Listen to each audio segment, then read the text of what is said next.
I watched the spots form on my hand and my skin sink like water dripping onto the sand. See, the mushrooms took me on a little field trip.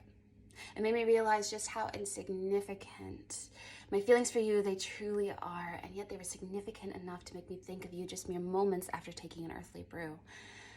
And the thoughts swirling around anxiously this time, as if I could will thoughts of me into your mind, but I remember that I know better than to try and touch another person's vibe. So the mushrooms took me on a little trip to remind me just how insignificant it all really is in the grand scheme of things. You see, I watched my body decay right before me. Yet I felt little fear at the sight, because from my mouth I watched it form a tree, and it was a greater satisfaction than I've ever seen, the feeling of the world's cycle embracing me. I felt roots as if they were my very veins. And my blood turned to sap. Yes, I'll admit that was very strange.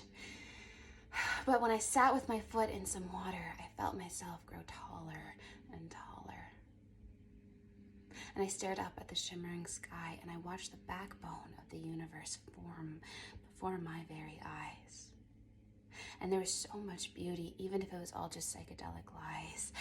And yet when I thought of what could compare, thoughts of you re-entered my mind.